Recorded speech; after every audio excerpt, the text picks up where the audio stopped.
following review is intended for audiences over the age of 13. Thanks for watching. Hi guys, Midnight Gemini here. So I've been wanting to do reviews for a long time. I just haven't had the time to do so. The other thing too is I'm actually watching a video on Movavi program, so I don't actually have to look at the camera because I'm actually pretty camera shy. Funnily enough. But anyways, so I wanted to talk about a movie, and this technically counts as a movie because I got to see it in theaters. But Amazing Digital Circus Episode 9. I've been wanting to talk about it for a while because it's a huge show on the internet. Plus, I liked the series too as well. I thought it was a very smart, creative series. Um, Very great cast of character, very good great cast of characters, great music, great writing, great voice work performances, and great storylines. So my thoughts on like the whole series as a whole before 9 though, I've loved it. As a casual fan, I've just um like I said, I like the storylines. I like the existential horror aspect of it. I like the 3D animation, and I really love watching the animation quality just improve with each episode. Mostly because it got so insanely popular. Um, as far as episode 9 is concerned, and this is where it's going to get into spoilers, so you only have yourself to blame if you didn't, like, why the hell are you watching this if you haven't seen episode 9? Okay, go watch it. Anyways, um the series as a whole though, it's like I'm happy. My brief thoughts on uh episode 9, or at least like non-spoiler kind of thing I could say with 9 before I go into his spoilers.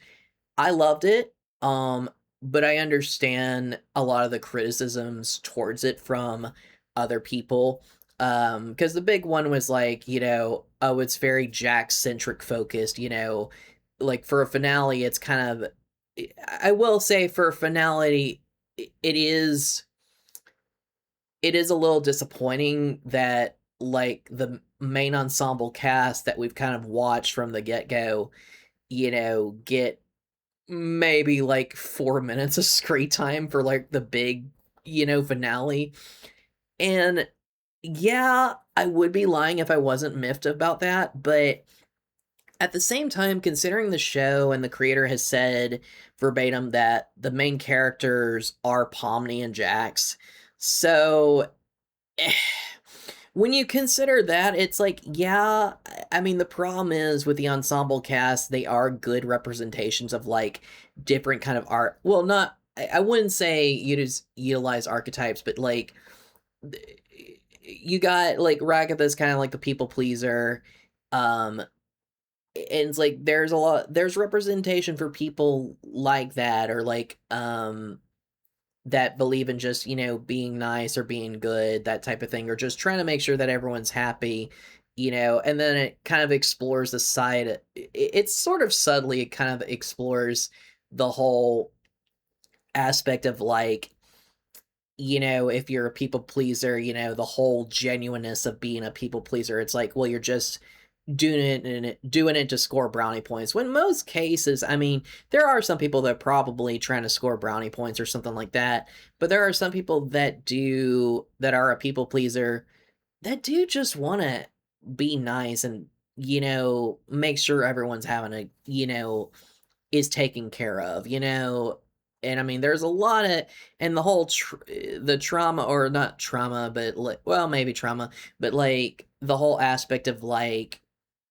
they'll kind of put their needs before others first, than their own, or before their own. So yeah, I mean, uh like with Ragatha's character, I mean, there's a lot of representation there with that, especially with like the abuse of mother angle as well. Um, Pomni is kind of like little skittish, little unsure at the beginning, and kind of like trying to wrap her head around this whole world. She doesn't like being touched, like again, there's a lot of representation for people that's like, "Oh my god, I'm like this," you know, I identify with this character, and when you got characters like Kinger, it is hard not to get a little pissed. It's like, God, Kinger only got like 4 minutes into the damn finale. It's like, well, I mean, really, to be fair to the creators, they just, they created a likable cast, a really likable cast. Like, um, well, maybe Jax to a less certain extent. I mean, it's kind of funny, like, ugh, I love the fandom surrounding Jax in terms of like, whether you like this character or whether you don't like this character. Like, you're either in two camps, and like, I know this episode is gonna be, oh man, again, because it's so heavily Jax focused. I would love to actually time how much like time is spent with Jax's stuff versus like the rest of the cast, but because I was watching a video earlier today of like, there was a 17-minute compilation of like every line that like Kanger says, and it included nine. I'm like, God, they're not in the show that much, now that I think about it. But but I mean, that's where it's like you have to kind of look at this isn't Has Been Hotel. This isn't Hell of a Boss. This isn't like any other indie animated kind of show that's come out in the recent years. It's like, this is about Jackson Pomney. So taking that into effect, it's like, you know what? For what we got with episode 9, it's like, yeah, I would have loved more time with the ensemble, but considering who the whole show was about in the first place, I'm not too bothered about it being Jax being so heavily focused. I mean, I'm glad that we got the backstory with Jax though, and okay, going into Jax's character, um was not well, I would be lying if I said I wasn't expecting their abstraction, but at the same time, knowing their character and how close they were to abstracting in the past few episodes, it wasn't a shocker. Like, as soon as Pomni said the line, like, I wish I pried a little bit more, I wish I reached out a little bit more, I'm like, oh god, I know where they're going with this, and I'm so on board with it. The fact that it was so sudden, it's like, and so jarring and just so unsettling and uncomfortable. It's like, no, I loved that. I like how abrupt it is. I loved how sudden it was because a lot of I mean, the whole abstraction, you could view it as a metaphor. I mean, I'm pretty sure it's kind of intentional metaphor for like suicide. And so unfortunately, it's just in some cases, like, a lot. I know there were some people saying, or like some commenter saying, like, God, I would have liked to have seen what led up to the process of the abstraction, or like what the whole process was, because it's still kind of, I mean, it's still kind of unknown what. I wouldn't say it's not necessarily unknown what triggers it. Like, there's a specific trigger that kind of starts their mind to collapse within itself. But like, and for each of them, it's kind of it was different. Like, I mean, we don't know. We don't know necessarily what happened with Kinger's wife.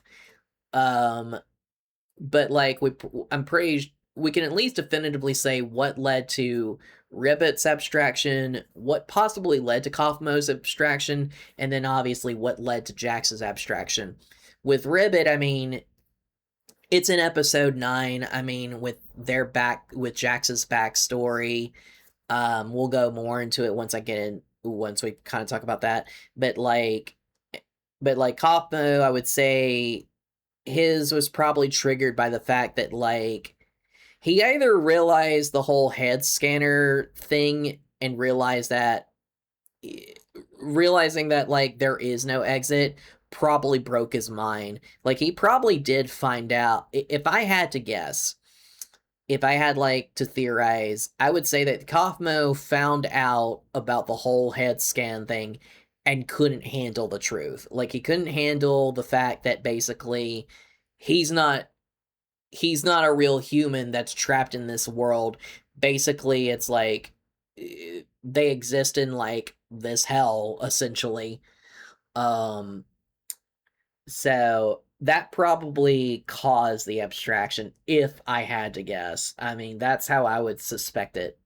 And Jax's is honestly a little bit more straightforward, honestly, because eh, Jax was already at a bad point. I mean, Jax has always been at kind of a bad point with their character because they always are bullying, they're always like torturing the other patrons of the circus for, you know, shits and giggles.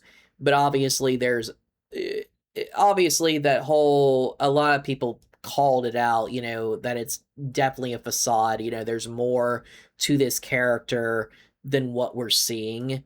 You know, they're just very heavily guarded. I mean, and once you kind of found out the truth with Jax's backstory, I mean,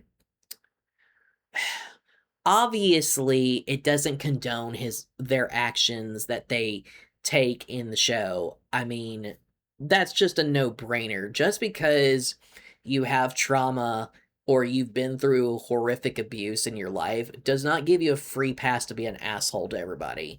You know, that's just not the way the world works, not the way the world should work. But like it gives an explanation to their behavior. Like, okay, if you've ever seen Goodwill Hunting, when you kind of know, if you've watched the movie and you know that knowing up front that the character has been abused, it makes sense for their behavior, why they're so guarded, why they, you know, anytime they try to get, if they even think they're getting close to another person, you know, they'll self sabotage and ruin that relationship purely because they don't think they deserve to be loved. And, you know, that's kind of the same case with Jax, I would say, is that, you know, they're because of, keep misusing pronouns, I'm sorry. But I mean, I'm so used to seeing their character as male, you know, up until this point, and I know that was kind of like that wasn't a pre-planned thing. Like Jack's turning trans at the end, that was always theorized and that was always suspected, but it wasn't like really fully kind of committed until I would say later on. I don't think like a rich. I think the creator had mentioned that like it wasn't a done deal. It was always like an idea in the back of her head, but then like, you know, she just decided to say, you know what, screw it. Let's go with it. And it works for the character. Honestly, it adds another layer cuz on top of like you're homeless, you're growing up in an abusive household, um then you have this gender dysphoria and the whole aspect of like the toxic masculinity expectations, the toxic gender roles expectations that Jax was dealing with. I mean, it makes sense why they were so screwed up. And I mean, you both again, it doesn't it doesn't erase the bad shit that they've done in the show. It doesn't erase all the bad stuff that they've done in the whole show as a whole, but you could still sympathize or at least like, you know, I don't know. I would say I feel more sympathy because, of course, it's just like, God, no one needs to go through that. No one deserves to go through like that. Even a person like Jax, as awful as they are, it's like, well, this is the reason why they're doing it. It doesn't give them a free pass to do it, obviously. They need the professional help. They need someone to talk to them to kind of help them sort through their trauma, move past their trauma. And I mean, uh kind of going back to the abstraction thing, though, it's like because I think I think the biggest takeaway with the abstraction, with it being so sudden and everything like that, you know, I think the big question, like, could Jax have, because was Jax's abstraction preventable? Totally.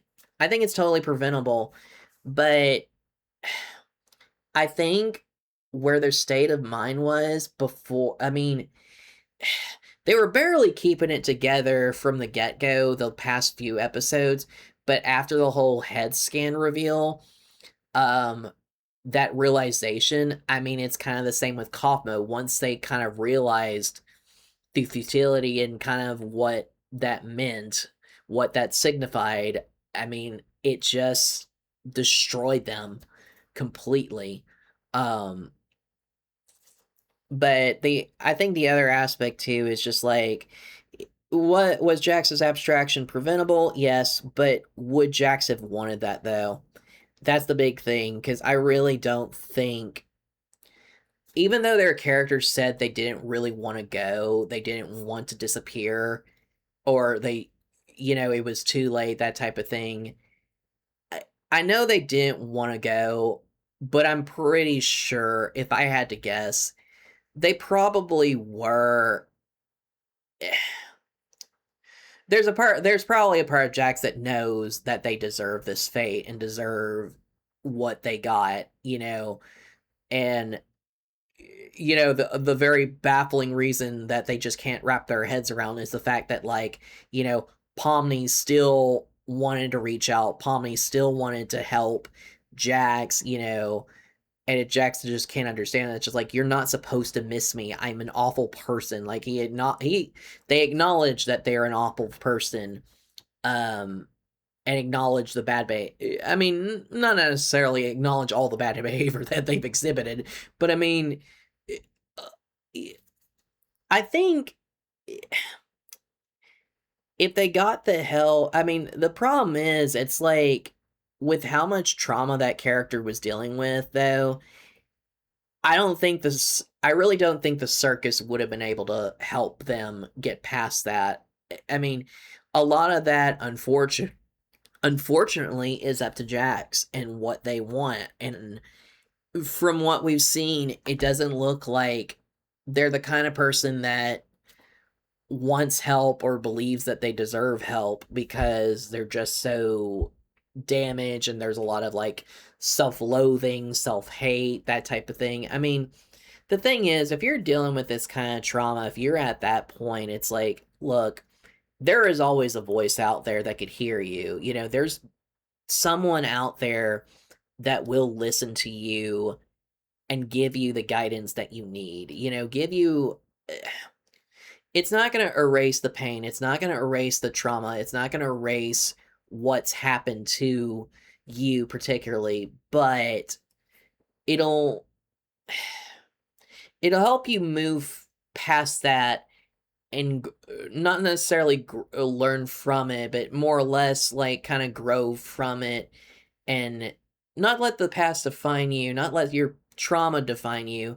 You get to choose what destiny you want to go with. And for people that want to help these kind of people, because I mean, there's a lot of these people out there that are dealing with some kind of, like, I mean, you'll see it in personality types, if someone is very guarded, that type of thing, or it seems like there's something kind of going on, or you notice a behavior change. It's like, look, reaching out to help always helps, obviously, and you might blame yourself for some, and in the case of, like, you know, suicide and abstraction, it's like, I know, like, Pomni blames herself. It's like, I wish I pried more. I wish I did this. Ragatha, the same thing.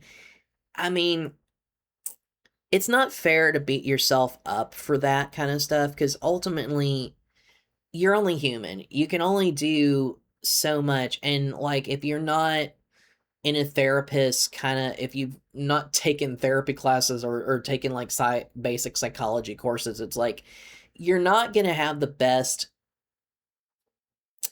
you can have the best intentions, but you may not have, like, the best solutions for what that person needs. And it shouldn't be on you to do that. It shouldn't be on you.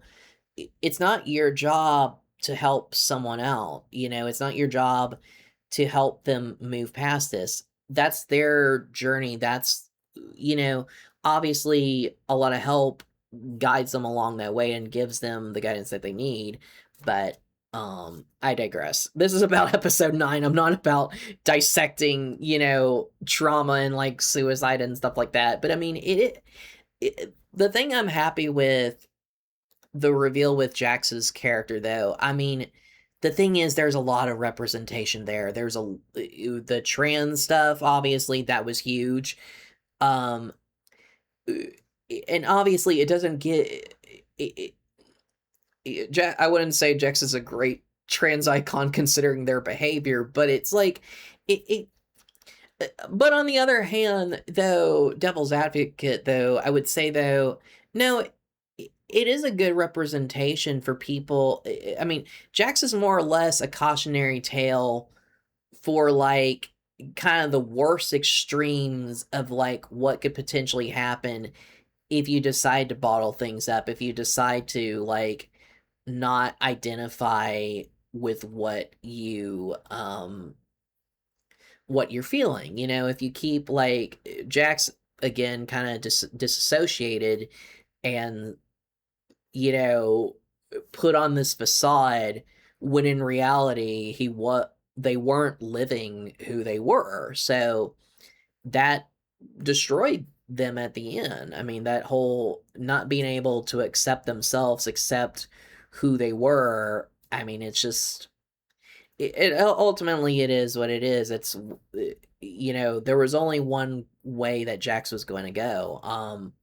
There was a great quote from like Batman: The Mask of the Phantasm, like you know regarding like characters being saved, characters being like wanting to be redeemed. Jax, it's like I don't think they wanted to be redeemed. I think like that depression and that kind of like state that they were in, they were too far gone for them to really help. I mean, maybe if it happened a little bit sooner, maybe, but again, a lot of that is kind of on Jax because they put up so many walls, they put up so many barriers, and then because of their personality in general, it's hard to deal with someone like that. It's mentally exhausting. Um But I don't know. But going kind of into the flashback aspect, though, it was great to see. a- Again, it's such a tragic kind of cautionary tale of just like God.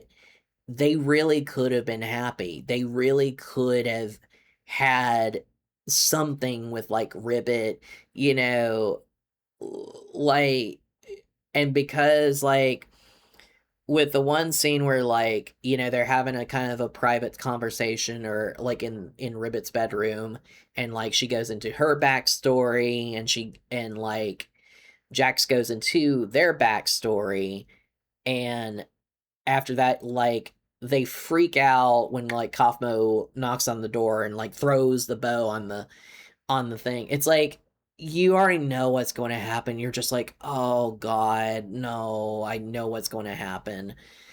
And yeah, isolating it there's a lot of awful things that Jax does in the show, and yeah, this is definitely the worst he's done, where worst that they've done, where he completely isolates this poor girl, and, like, again, Kinger had said this in, like, episode 3, and a lot of people pointed this out, like, the worst thing you could do in this world is, like, making someone feel like they're not wanted or something like that, and so that's basically what kinda happened. I mean, yeah, there are other characters in the show, there were other or there yeah, there were other characters in the circus that Ribbit could have talked to, but, like, losing because they had such a genuine, like, just spark, genuine click, and because she she knew they were trans, she knew what Jax was before they even said anything, like with the whole like your secret's safe with me, that type of thing. They clocked it. And so it's like I I wouldn't say it was a no, it's not an overstep at all. I mean, it, Ribbit did nothing wrong. Ribbit just thought she was trying to be helpful. She was just trying to be accepting, and it's like, look, you're safe here. You know, your secret's safe with me. Like even to the circus, it's like your secret's safe with me. Like you don't have to tell the circus. You get to decide when you want to tell that story, when you want to come out, that type of thing. And it's just like awesome, like support, you know.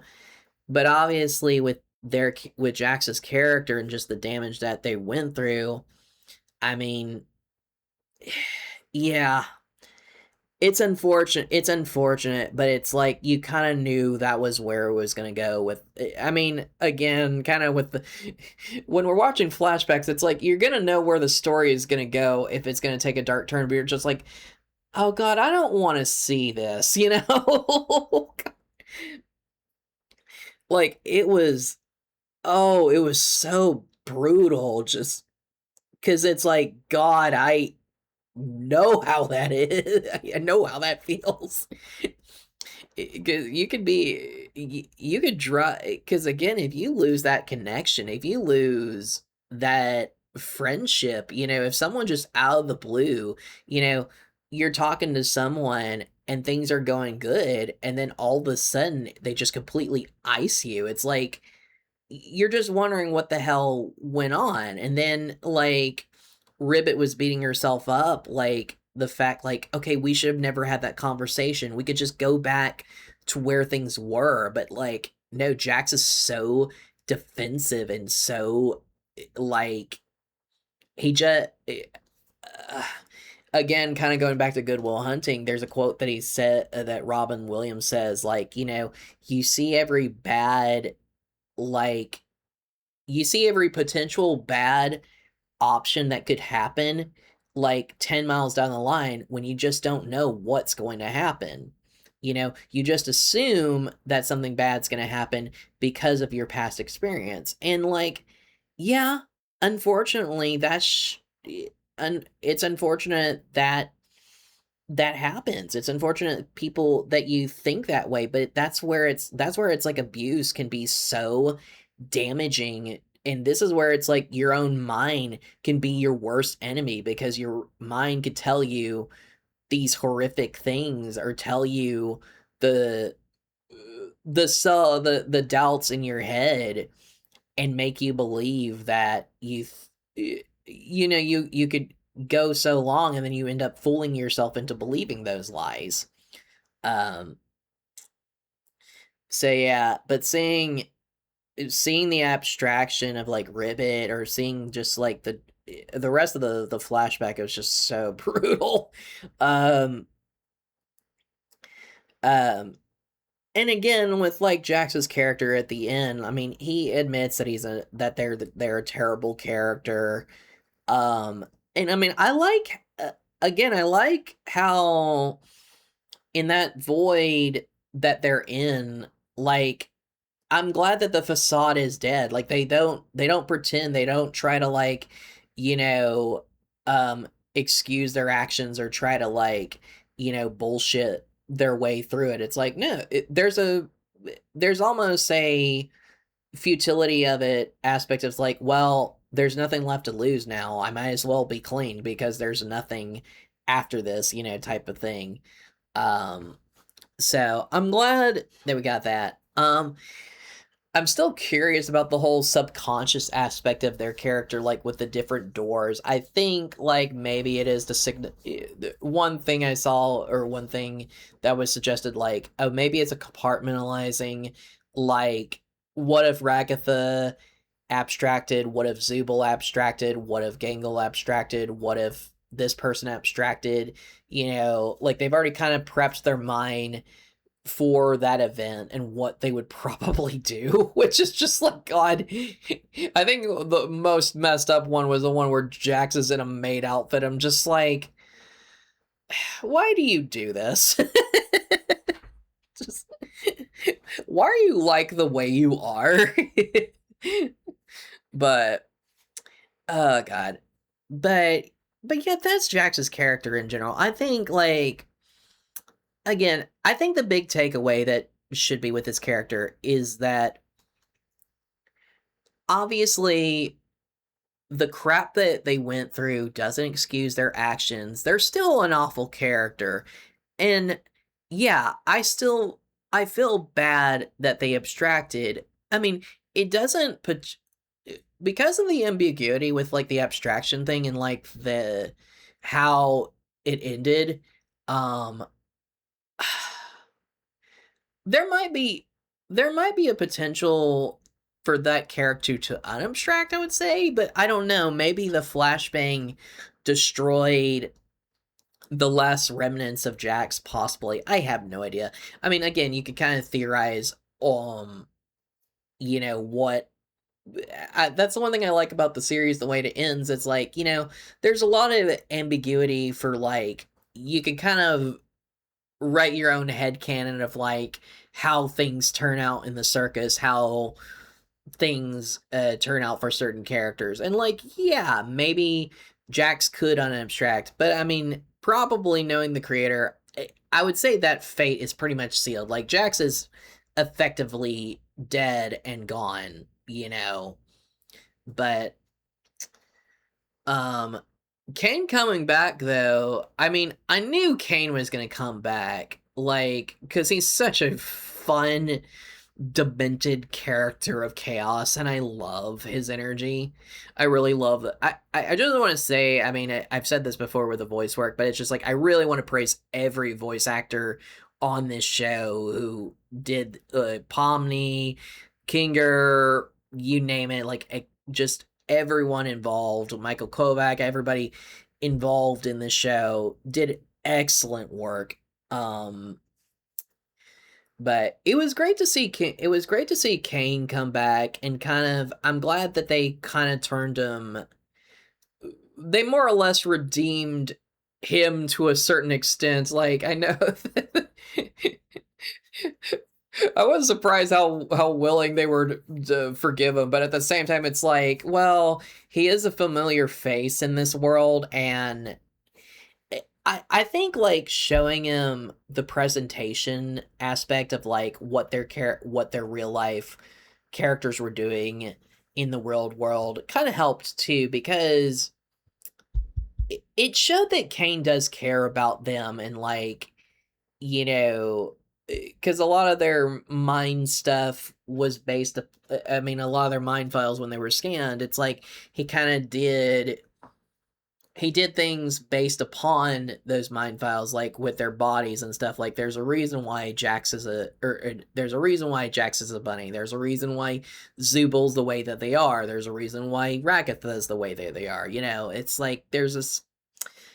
It's pretty simple, but like, no, I liked that they released the blue part of him because he was dealing with like two minds combating each other at the same time. Um and I like that they basically shape the circus to be he gives them control of the circus, gives them control of like what they could do in there and make it their own home. It's like yeah, they won't they're not humans, they're not gonna ever escape, but it's like, well, okay, this is our home now. Let's make the best of it. So it's like, yeah, I'm pretty happy with that, honestly. I'm pretty happy with that ending. I liked that they shot or did like the little in credit scene with like their real life counterparts at the bus station. I loved that. And the casting was so on point. Like uh, Gangel's actress, like spot on Gangle. Like that, it's just like I could see it instantly. Kinger as well. Whoever played Kinger did a great job. All the rest of them got really good. Like the casting was just so on point. Just like chef's kiss, perfect. Um, so yeah, that's episode 9. I mean, like I said, as a whole, as a series as a whole, I'm happy with the series. I loved every second of the show. Um, is episode 9 my absolute favorite? No. I like 9, but I would say I don't have a particular order of like which one's my absolute favorite, but like I would say like episode 6 was really entertaining with the guns.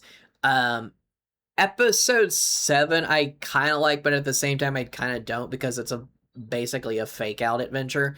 Um um, I think 8 is my favorite, honestly.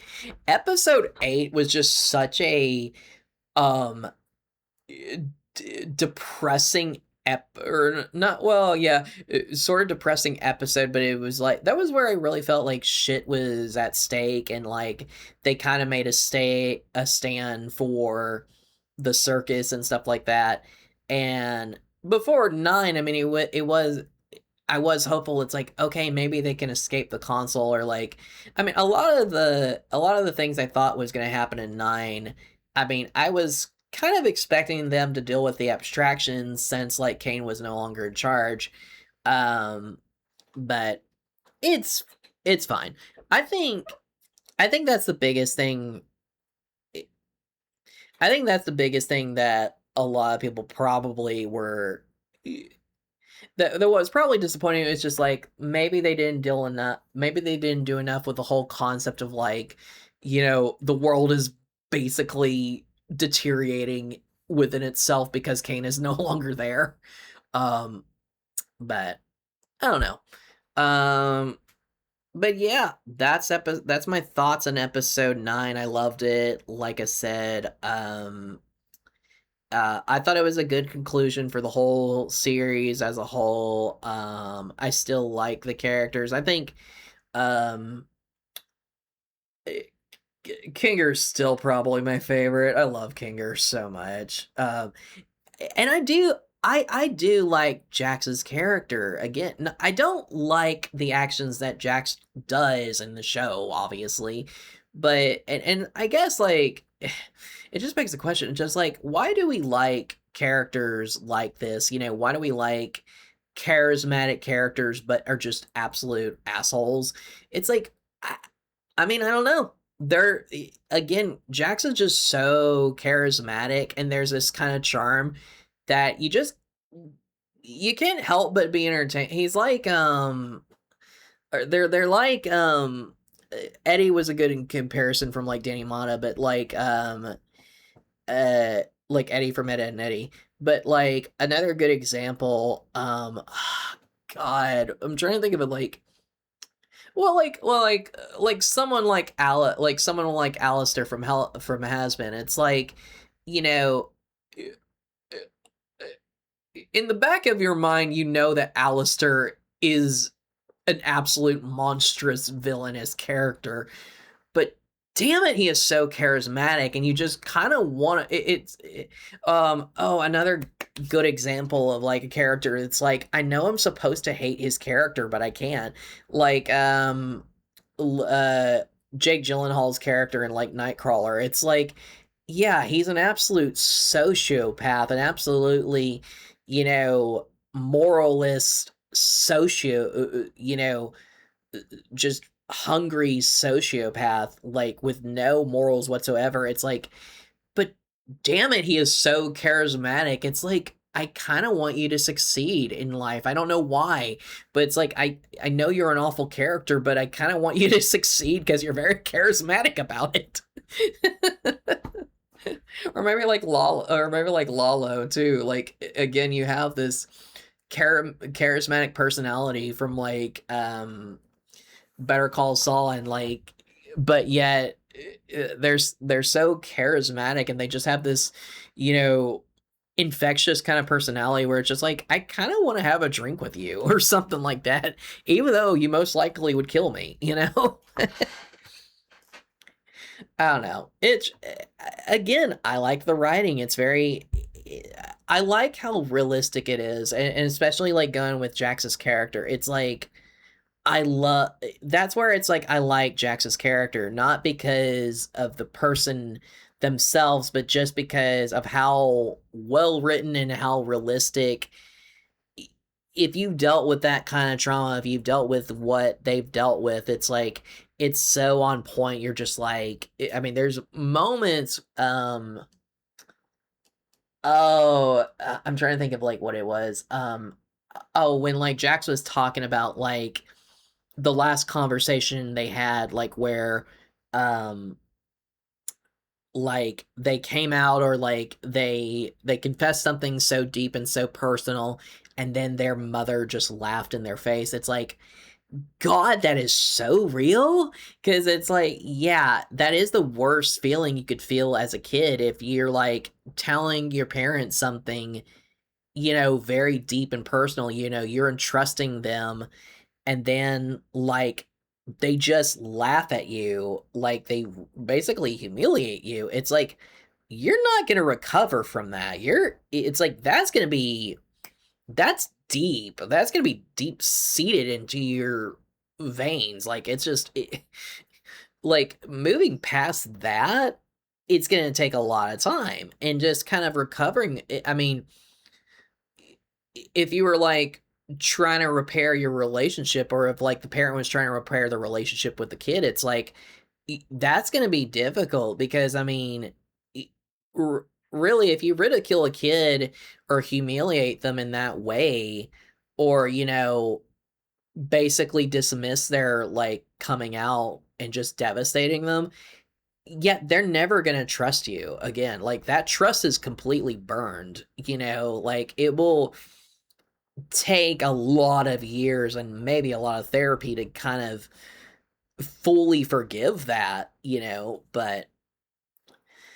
but yeah, I've rambled long enough and I went way too many on too many tirades, but I mean, with a character like Jax, I felt like I kind of needed to discuss that because I mean, a lot of I think the biggest misconception you could take from this show, or at least with Jax's character, it's like, oh, because Jax is such a tragic. I mean, Jax is a tragic character, but it's like, oh, Jax is so tragic. He didn't deserve any of this. He didn't deserve to be abstracted. He didn't deserve like, uh, he deserve.